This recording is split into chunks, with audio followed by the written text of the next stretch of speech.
Buenas noches. En esta oportunidad a mi grupo nos tocó explicar un poco sobre la coronariopatía en altura. Es un tema muy bonito e interesante que nos ayudará a entender un poco más sobre las patologías relacionadas al corazón en nuestros pobladores de altura. Bueno, para empezar, trataremos los siguientes puntos, tanto la definición, las consideraciones epidemiológicas, física y fisiología cardiovascular a gran altura, la respuesta cardiovascular normal a gran altura, pacientes con enfermedades cardiovasculares en altitudes superiores y algunas recomendaciones y prevención de las enfermedades de la altitud. Entonces, ¿qué viene a ser una cardiopatía isquémica, también conocida como una enfermedad coronaria? Bueno, estos son términos asociados con un suministro inadecuado de sangre debido a exposiciones de grandes alturas. Definimos lugares de gran altitud a los lugares de más de 2.500 metros sobre el nivel del mar, es decir, la altitud por encima de la cual comienzan a desarrollarse muchas de las respuestas fisiológicas que representan desafíos para el cuerpo humano. Según Rimoldi y colaboradores, la altitud elevada se puede definir como la elevación terrestre a la que la saturación de hemoglobina de oxígeno va a disminuir por debajo del 90%. En cuanto a la epidemiología, en todo el mundo existen alrededor de 400 millones de personas que residen en altitudes superiores a los 1.500 metros y más de 100 millones de habitantes de las tierras bajas visitan áreas por encima de los 2.500 metros anualmente. Los rangos de altitud se definen comúnmente como gran altitud entre 1.500 y 3.500 metros, muy alta altitud entre 3.500 y 5.500 metros y altitud extrema mayor a 5.500 metros. En la primera figura se muestran los rangos de altitud de algunas de las principales regiones montañosas del mundo. Vemos que la presión parcial de oxígeno inspirado disminuye en las regiones montañosas. Se muestran ciudades representativas en las principales cadenas montañosas. A 5.052 metros sobre el nivel del mar, la ciudad más alta del mundo es La Rinconada en Perú, con una población de 50.000 en el 2020. La ciudad principal más alta, El Alto en Bolivia, con una población de 940.000 en el 2020, se encuentra a 4.150 metros. Y estas y otras ciudades importantes se encuentran en regiones de gran altitud. Con respecto a la mortalidad, tenemos un estudio austriaco que reveló reducciones de mortalidad por enfermedad de las arterias coronarias a 1.000 y 2.000 metros del 28% en hombres y 31% en mujeres. Por otro lado, Virués, Ortega y sus colegas demostraron un aumento de la mortalidad general en altitudes más altas, por encima de los 3.000 metros, posiblemente eso debido a condiciones climáticas más extremas en estas altitudes. Bueno, ahora hablamos sobre la física y fisiología cardiovascular a gran altitud. Se sabe que las poblaciones que viven a grandes altitudes han desarrollado una adaptación tanto anatómica, fisiológica y metabólica significativa a las bajas temperaturas y bajos niveles de oxígeno. Entonces, con el aumento de la altitud se puede observar una reducción progresiva de la presión barométrica, la temperatura del aire y la humedad del aire. La presión barométrica determina directamente la presión parcial de oxígeno inspirado y la combinación con la ventilación alveolar va a establecer la presión parcial de oxígeno alveolar y su reducción conduce a una condición conocida como hipoxia hipobárica. Sabemos que a nivel del mar el oxígeno constituye el 20,94%, esto vendría a ser un 21% que con una tasa normal de ventilación alveolar conduce a una presión de oxígeno alveolar parcial de aproximadamente 100 milímetros de mercurio para una presión barométrica de aproximadamente 760 milímetros de mercurio. Al respirar a 3.000 metros de altitud sobre el nivel del mar, el mismo porcentaje de oxígeno en el aire inspirado, combinado con una presión barométrica más baja y una mayor tasa de ventilación, da como resultado una presión de oxígeno alveolar parcial de aproximadamente 67 milímetros de mercurio. En la figura podemos apreciar la clasificación de altitud en la columna izquierda. Tenemos la presión barométrica correspondiente y la fracción de oxígeno inspirado para diferentes altitudes simuladas en un entorno de laboratorio de acuerdo con el estándar atmósfera de 1976 de la NASA. Vemos dos columnas centrales. No vemos la relación entre la altitud y las características ambientales, tanto la temperatura, humedad y radiación solar. Eso en el recuadro del lado derecho. Usamos el modelo de atmósfera estándar estadounidense de 1976 de la NASA para estimar la presión barométrica a una altitud dada. En cuanto a la aclimatación, como ya mencionamos, existe una serie de respuestas fisiológicas que ayudan a mantener una adecuada entrega y suministro de oxígeno tisular en altura a través de un proceso llamado aclimatación. Su eficacia depende de la duración de la exposición del individuo a la altitud, la edad, la presión parcial de oxígeno a nivel del mar en la sangre arterial y la ventilación minuta.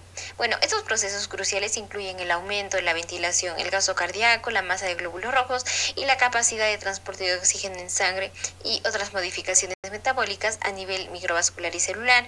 Algunos de estos mecanismos se activan casi de inmediato, mientras que otros necesitan horas o días para alcanzar una expresión completa. Bueno, en la imagen describimos la respuesta fisiológica a la hipoxia. El suministro de oxígeno de soporte vital, a pesar de una reducción de la presión parcial de oxígeno inhalado entre el 25% y el 60% respectivamente a 2.500 metros y 8.000 metros, se garantiza mediante un aumento de la ventilación pulmonar, un aumento del gasto cardíaco al aumentar la frecuencia cardíaca y cambios en el tono vascular, así como un aumento de la concentración de hemoglobina. También debemos tener en cuenta lo que es la PB, que es la presión barométrica, la presión arterial, la frecuencia cardíaca y la presión parcial de dióxido de carbono arterial.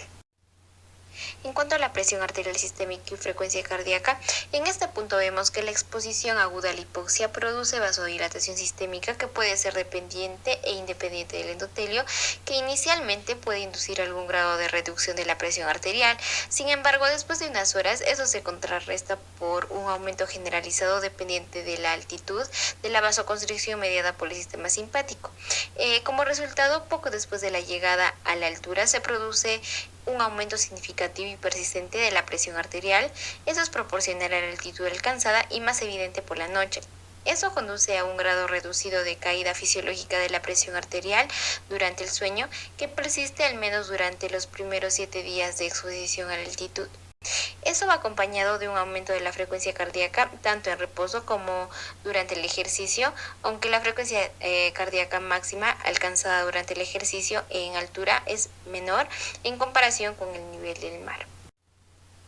Con respecto a la ventilación, vemos que con la exposición aguda a la altitud, la disminución de la presión parcial de oxígeno estimula los quimiorreceptores periféricos en los cuerpos carotídeos que conducen a la activación simpática y así a un aumento en la ventilación minuto. La hiperventilación inducida por hipoxia conduce a una hipocapnia y alcalosis respiratoria, lo que mitiga la respuesta ventilatoria hipóxica total inicial. Entonces, la combinación de hiperventilación e hipocapnia resultante con aumento de la quimiosensibilidad periférica y ganancia de bucle anormal en la regulación respiratoria inducida por quimiorreflejos puede dar lugar a la aparición de respiración periódica nocturna. Se trata de un patrón ventilatorio normal caracterizado por periodos de apnea central o hipopnea que se alternan con periodos de hiperventilación principalmente durante el sueño. Finalmente, con la exposición durante días a semanas, la sensibilidad de los quimiorreceptores periféricos a la hipoxia aumenta, lo que da como resultado un aumento adicional de la actividad simpática y una mejora de la ventilación. Ello a pesar del aumento progresivo del contenido de oxígeno en sangre arterial y la presión parcial más baja de dióxido de carbono arterial. En cuanto a la presión arterial pulmonar, la hipoxia alveolar y la hipoxemia arterial en menor grado pueden inducir vasoconstricción en la circulación pulmonar, ya sea directamente y a través de la activación simpática, que resulta en un aumento de la resistencia vascular pulmonar y la presión de la arteria pulmonar. Sabemos que la vasoconstricción pulmonar hipóxica es un mecanismo protector durante la hipoxia alveolar, pero en altura, donde el estímulo hipóxico es ubicuo en todos los pulmones, la hipoxia alveolar global conduce a hipertensión pulmonar general con el riesgo de edema pulmonar o una insuficiencia ventricular derecha en los casos extremos. En cuanto a la función ventricular izquierda, el ventrículo izquierdo sufre cambios significativos cuando se expone a la altura. En particular, se produce una reducción de los volúmenes del ventrículo izquierdo, tanto diastólico como sistólico, y también alteraciones geométricas, como es el aumento del índice de esfericidad. También empeora la función diastólica y aumenta la contractibilidad del ventrículo izquierdo y la torsión del vértice del ventrículo izquierdo. Además, después de 2 semanas de exposición a altitudes elevadas, la masa del ventrículo izquierdo disminuye de manera desproporcionada en comparación con la reducción concomitante en el peso corporal total, con una reducción del 11% frente al 3% para la masa del ventrículo izquierdo frente a la masa corporal. Bueno, existe evidencia reciente que sugiere que la hipoxia en sí misma puede ser la base de las alteraciones del ventrículo izquierdo. La espectroscopía de resonancia magnética realizada antes y después del ascenso al monte Everest en individuos sanos reveló una disminución del cociente de fosfato de creatina, trifosfato de adenosina, cardíaco en un 18%, similar al observado en pacientes con enfermedades asociadas con la hipoxia crónica. Todas estas reducciones volvieron a los niveles previos a la caminata 6 meses después de regresar a nivel del mar. Los autores concluyeron que una disminución en la reserva de energía puede ser una respuesta universal a periodos de baja disponibilidad sostenida de oxígeno, una disfunción cardíaca subyacente inducida por hipoxia tanto en el corazón sano humano como en pacientes con enfermedades cardiopulmonares. Bueno, teniendo en cuenta otros efectos, en este punto también se encontró que la deshidratación leve y una diuresis mediada por hipoxia conducen a un aumento agudo del hematocrito y la concentración de hemoglobina en los primeros días de la altura, ¿no? Después de lo cual, la producción renal de eritropoyetina estimula la producción de nuevos glóbulos rojos para aumentar la masa de glóbulos rojos, con un aumento adicional de la concentración de hemoglobina. En la fase de exposición aguda, eso puede estar asociado con un aumento de la coagulabilidad de la sangre. Sin embargo, nunca se han demostrado de manera convincente un aumento del riesgo trombótico en la altura y los limitados datos disponibles son contradictorios con respecto a un estado protrombótico hipotético. Ahora vamos a hablar de la respuesta cardiovascular normal a gran altitud. Tenemos que tener en cuenta que existen dos tipos de respuestas. La primera se da de acuerdo a una exposición a la altitud a corto plazo y la segunda a una exposición a largo plazo. Comenzaremos hablando de la respuesta a corto plazo. En esta se producen varios cambios circulatorios a los pocos minutos de la exposición a la altura, debido a una hipoxia tisular que va a producir que haya un aumento en la frecuencia de ventilación por minuto y del mismo modo un aumento en el volumen corriente para permitir una tensión arterial sistémica óptima y aumentar el suministro de oxígeno.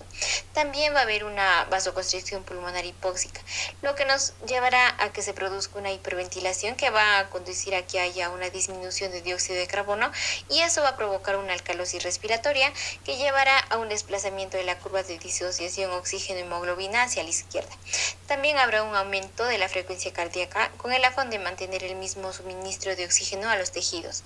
Del mismo modo, podemos ver que habrá un aumento en la producción de orina con el fin de aumentar las pérdidas de bicarbonato en la orina para estimular el aumento de la respiración y del mismo modo aumentar el hematocrito. También podemos mencionar que habrá una estimulación del sistema nervioso simpático que va a liberar epinefrina con el fin de mejorar el gasto cardíaco, aumentar la broncodilatación en los pulmones y promover la vasodilatación de los músculos esqueléticos. Vamos a observar que habrán cambios en el EKG en reposo como un aumento de la frecuencia cardíaca en reposo, la prolongación del intervalo QT y el aplanamiento de las ondas ST. Bueno, continuando hablaremos de los cambios que se producen debido a una exposición a la altitud a largo plazo. Vamos a ver que los cambios a largo plazo se van a dar después de 3 a 4 días que van a hacer una respuesta fisiológica adaptativa, que esos van a incluir un restablecimiento de la respuesta ventilatoria hipóxica para permitir una mayor ventilación. También habrá un aumento en la densidad capilar del tejido y un aumento de la masa de los glóbulos rojos mediado por la eritropoyetina, ¿no? Del mismo modo habrá una reducción de la actividad nerviosa parasimpática como mecanismo clave de la frecuencia cardíaca elevada en hipoxia crónica. Lo más importante que debemos mencionar es que habrá un desplazamiento hacia la derecha de la curva de disociación oxígeno-hemoglobina, lo que facilitará la descarga de oxígeno a los tejidos. Bueno, ahora vamos a hablar de algunas enfermedades cardiovasculares en la altitud. Tenemos que saber que la exposición a grandes alturas puede afectar o tener implicaciones importantes sobre la salud cardiovascular, sobre todo en personas que presenten patologías cardíacas, por lo cual los pacientes cardíacos que realizan algún tipo de actividad recreativa en altura deben ser advertidos y en determinadas circunstancias deben llevar algún medicamento profiláctico adecuado, ¿no? Además, se debe enfatizar el cumplimiento del paciente con la dosis prescrita de sus medicamentos antianginosos y el tratamiento de su enfermedad cardiovascular. Entonces, dentro de las patologías cardíacas tendremos primero a la enfermedad coronaria. En esa patología, la adaptación a gran altitud puede resultar difícil en un ambiente hipóxico, ya que el gasto cardíaco aumenta para poder mantener un suministro constante de oxígeno hacia los tejidos. Ahora también la presencia de las placas ateroscleróticas en las arterias impedirá su dilatación, lo cual reducirá el suministro de oxígeno al corazón, y eso puede conducir a un síndrome coronario agudo, por lo cual tendremos que tener en cuenta algunos eventos que pueden llegar a exacerbar los síntomas de la persona debido a la reducción de la disponibilidad de oxígeno, como son el impacto de la hipoxia, así como otras condiciones ambientales asociadas como el ejercicio, la deshidratación, el estrés térmico y emocional, lo cual pueden llegar a precipitar eventos coronarios agudos. Ahora, dentro de las recomendaciones clínicas tenemos que tener en cuenta que las enfermedades de las arterias coronarias no es una contraindicación absoluta para permanecer en altitudes elevadas. Sin embargo, cada caso debe considerarse individualmente. Por ejemplo, las personas que desarrollan angina durante el esfuerzo ligero a nivel del mar no deben subir a grandes alturas, o los pacientes que han sufrido un infarto reciente tampoco deben permanecer en altitudes elevadas. Y por otro lado, en cambio, parece que los pacientes con angina de pecho estable y con antecedentes de infarto de miocardio asintomáticos pueden permanecer en altitudes elevadas sin ningún mayor riesgo. Bueno, ahora tenemos la hipertensión arterial. En esa patología, la circulación sistémica a gran altura se ve afectada por dos fenómenos opuestos, como son la vasodilatación inducida por la hipoxia y la vasoconstricción general inducida por el sistema simpático. Y el impacto de estos dos factores sobre la perfusión local y las presiones arteriales sistémicas va a variar según los sujetos, ¿no? También el permanecer después de varias horas a gran altura provocará una elevación mayor de la presión arterial, tanto diastólica como sistólica, y por ende mayor riesgo de posibles complicaciones cardiovasculares que requerirán un adecuado control de la presión arterial. También se demostró que en condiciones de alta montaña es beneficioso tratar la hipertensión leve con una combinación de medicamentos como son el bloqueador de canales de calcio y los bloqueadores de los receptores de angiotensina, ya que el uso de esos fármacos reduce el desplazamiento hacia arriba provocado por la hipoxia y la intensificación de la respuesta de la presión arterial, y también mejora el suministro de oxígeno a los músculos. Bueno, ahora hablando de las cardiopatías congénitas, en este caso, cuando una persona adulta o un niño con enfermedad cardíaca congénita se expone a grandes alturas, las pautas o recomendaciones deben individualizarse y basarse en la naturaleza del defecto congénito. Ahora, los pacientes con mayor riesgo serán aquellos que presentan defectos de comunicación intracardíaca y aquellos que presenten derivación de derecha a izquierda. Entonces, es probable que la exposición a gran altitud en esas personas desarrolle una hipoxemia más grave, que genera un aumento de la resistencia vascular pulmonar y las presiones del lado derecho, lo cual dará lugar a un aumento en la derivación de derecha a izquierda, lo que conduce a la desaturación arterial de oxígeno, ¿no? Sin embargo, la reducción del contenido de oxígeno en sangre no es peligrosa por sí misma, porque el gasto cardíaco y el hematocrito aumenta lo suficiente como para mantener un suministro de oxígeno sistémico adecuado, tratando de compensar una reducción de oxígeno. Bueno, en cuanto a la insuficiencia cardíaca, vemos que los pacientes con dicha patología van a ser más susceptibles a los cambios fisiológicos de la exposición a grandes alturas. En la altura va a haber un aumento de la actividad simpática que va a elevar la resistencia vascular sistémica, la presión arterial y la frecuencia cardíaca, y eso va a dar lugar a una reducción de la capacidad de ejercicio. También veremos que se produce una vasoconstricción pulmonar y una hipertensión que son resultantes de la gran altitud, y que estos van a alterar la carga y la salida del ventrículo derecho. Y no solo eso, sino que también el aumento de la eritropoyesis va a aumentar la carga de la presión sobre el ventrículo derecho. Y bueno, todos estos factores van a reducir el rendimiento cardiovascular del paciente con insuficiencia cardíaca. Bueno, ahora hablando de las arritmias, vemos que la altitud puede ser un agravante de las arritmias durante la exposición aguda y si el paciente realiza ejercicio, lo que se hace notable en pacientes mayores y aquellos con cardiopatía coronaria, motivo por el cual se debe prevenir a los pacientes con dicha patología los riesgos de realizar un viaje a un lugar con gran altitud. A ellos se les recomienda el oxígeno suplementario y reducir el nivel de actividad, particularmente los 5 primeros días. En estos pacientes se va a producir una serie de cambios asociados a la gran altitud, entre lo que podemos mencionar un aumento de la actividad simpática, que van a producir una liberación temprana de catecolaminas debido a una estimulación beta-adrenérgica, y esto va a producir un aumento de la frecuencia y duración de las arritmias supraventriculares, ¿no?, y ventriculares en pacientes con cardiopatía subyacente. Bueno, finalizando las patologías cardíacas, vamos a hablar de la enfermedad valvular del corazón. Aquí vamos a ver que los viajes a grandes alturas pueden agravar los síntomas en los pacientes que presentan valvulopatías subyacentes. Para aquellos con valvulopatías cardíacas graves o aquellos pacientes que presenten síntomas, se debe evitar la exposición a la altitud. En aquellos con enfermedad cardíaca valvular leve o moderada, se recomienda una ecocardiografía para documentar así su función valvular y ventricular, por el cual se recomienda que sus pacientes reduzcan su nivel de actividad en los primeros 5 días, además de tener cuidado con el consumo de alcohol, que lo más preferible o recomendable es evitarlo, y estar muy atentos a las posibles alteraciones hemodinámicas como la hipertensión, ¿no? Entre los cambios que van a haber en esos pacientes podemos mencionar el aumento de la carga y la demanda de oxígeno, que puede provocar que los síntomas valvulares empeoren de forma aguda. También habrá un aumento en la postcarga sistémica, y ese puede aumentar la fracción regurgitante tanto en la regurgitación aórtica como en la mitral, y así empeorar los síntomas, ¿no? Del mismo modo, habrá un aumento en la postcarga pulmonar por el aumento de la resistencia vascular pulmonar, y ese puede exacerbar la regurgitación pulmonar y tricuspidia. Y debemos mencionar que la deshidratación puede resultar en una precarga reducida, y eso también puede empeorar los síntomas de la estenosis valvular. Las frecuencias cardíacas elevadas pueden aumentar las gradientes a través de las válvulas estenóticas y aumentar de este modo los síntomas.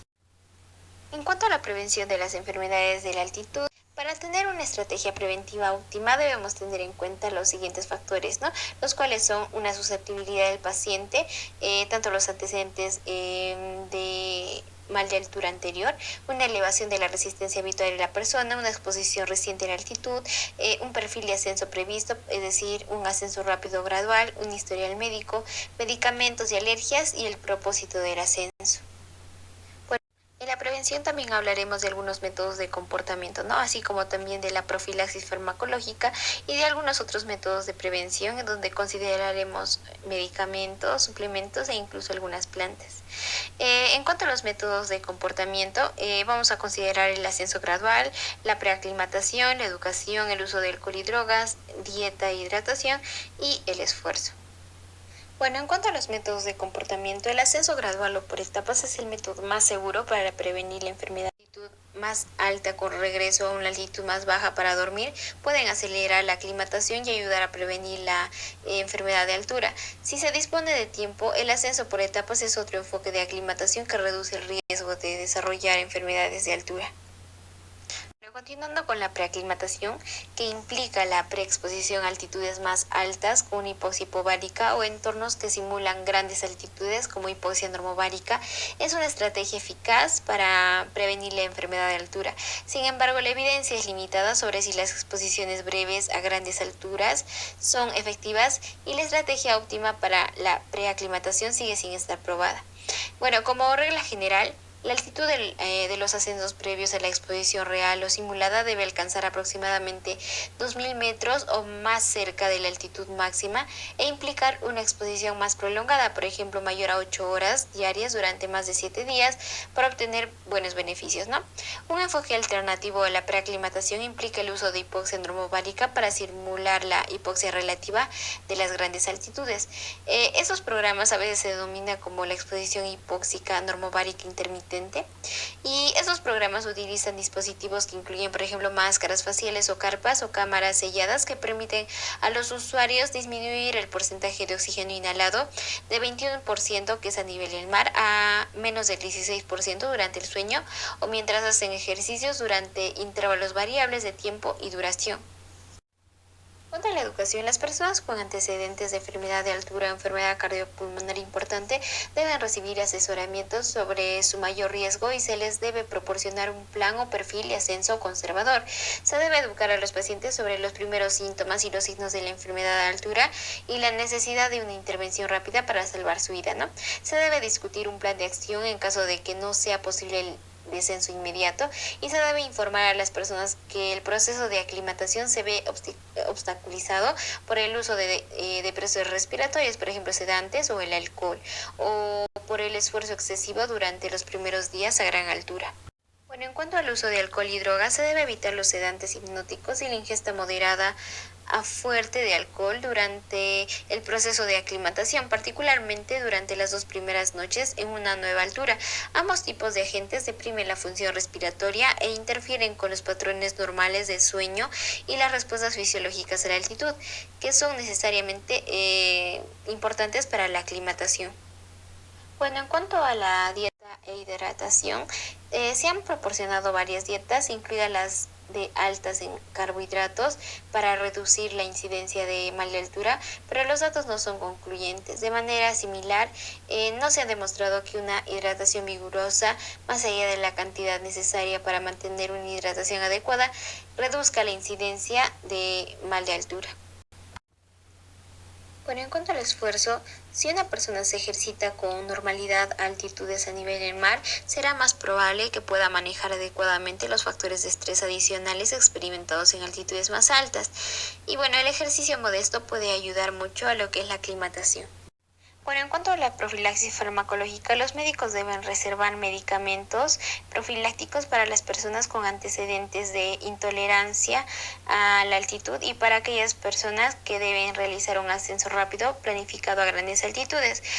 Los pacientes con enfermedades comórbidas que se ven agravadas por entornos hipóxicos, por ejemplo, personas cardiópatas isquémicas, personas con EPOC, apnea del sueño, enfermedades de células falciformes o fibrosis quística, que deseen viajar a altitudes moderadas pueden requerir incluso de oxigenoterapia profiláctica. Bueno, en cuanto a otros métodos de prevención, incluidos los medicamentos, suplementos y plantas, se tiene muy en cuenta la utilización de diferentes medicamentos para el uso de la profilaxis y el tratamiento de las enfermedades de la altura, pero no hay un resultado sólido. Entre algunas poblaciones andinas locales se considera que la coca mejora el rendimiento físico de la altura, pero los estudios formales de esa afirmación son limitados. Al evaluar los efectos de la coca es importante distinguir entonces entre el mate de coca y la hoja de coca.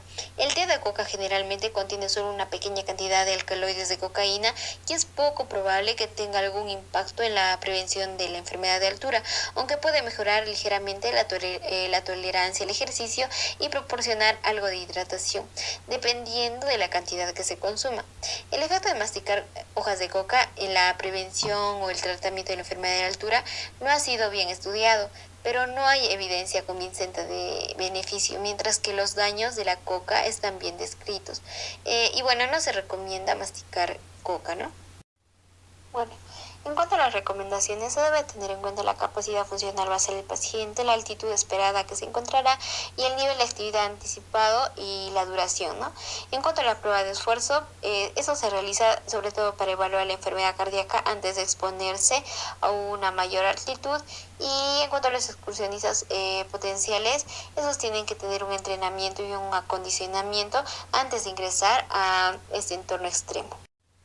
Bueno, como resumen, los pacientes con enfermedades de las arterias coronarias, tanto arritmias o insuficiencia cardíaca congestiva, pueden volverse sintomáticos con cargas de ejercicio más bajas en altitudes elevadas, por ejemplo, mayores a 2.500 metros.